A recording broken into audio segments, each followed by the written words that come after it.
Joining us now is Alex McFarland of Alex McFarland Ministries. Welcome to the program. Well, thank you so much. It's a great honor to be on. Appreciate the work you do. Well, thank you. I normally shudder at stories like this. I normally shrug, and I don't think that it really matters. But, you know, Taylor Swift is a social phenomenon. Nearly 400,000 new voters went to Taylor Swift's link to register to vote for the first time. And, you know, that's the moment when I don't shrug and I kind of look at it and think, those are numbers. Those are real numbers, and they could have a real effect on this election. What do you say? Well, for one thing, thanks for having me on. And, you know, this is the old question of style versus substance. I mean, Taylor Swift is a global phenomenon. I mean, on the level of Elvis, the Beatles, Michael Jackson, any pop juggernaut that's ever come down the pike, Taylor Swift is as big as any or all of them. But when it comes to the substance of policy and the future of our country, you know, I would just beg voters of any age, don't just take some celebrity's word for it.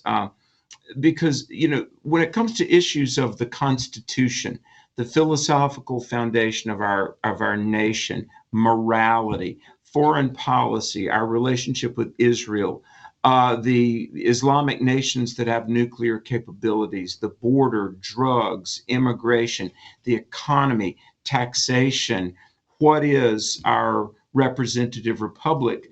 You know, while Taylor Swift may, you know, top the charts in music, I've just got to say, having taught political science now for 10 years, she is not, Kamala Harris is not the person that we want to be in the Oval Office come January of 25. I mean, really. So I would just beg voters of any age, please don't take Taylor Swift's word for it. Take the words of persons that actually know about how the country works and what would make for a great future America. I shudder to think that as the memes suggest, we could literally be in a war with China or Taiwan, you know, over issues. It would be in a war in the Middle East, which technically we are, but we could be in a war. We are on the verge of World War III, arguably. We're already in it.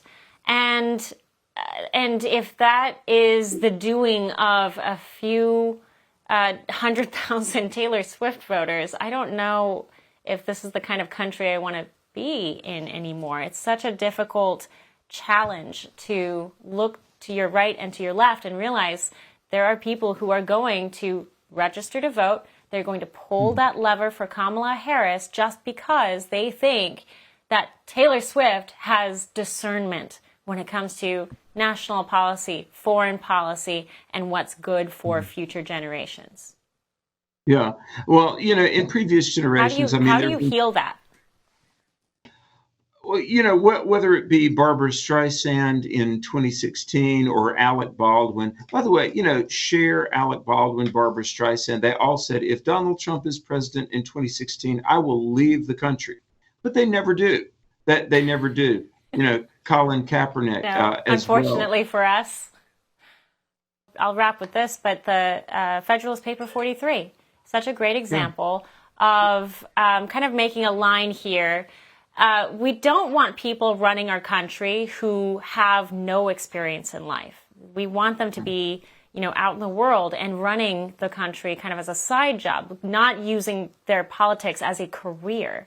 But at the same time, we also don't want people who are so completely disconnected from reality in the real world, a la Taylor Swift and the George Clooney's of the world, that they completely have this conceptual notion of the world that leads all of us down the wrong path. For all our viewers asking where One America News is heading in the future, we would like to introduce you to OAN Live.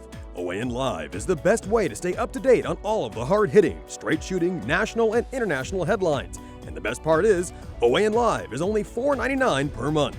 All the credible, honest, unbiased reporting One America News offers at a fraction of the cost of cable. Just go to OANN.com to easily sign up for OAN Live and stay informed.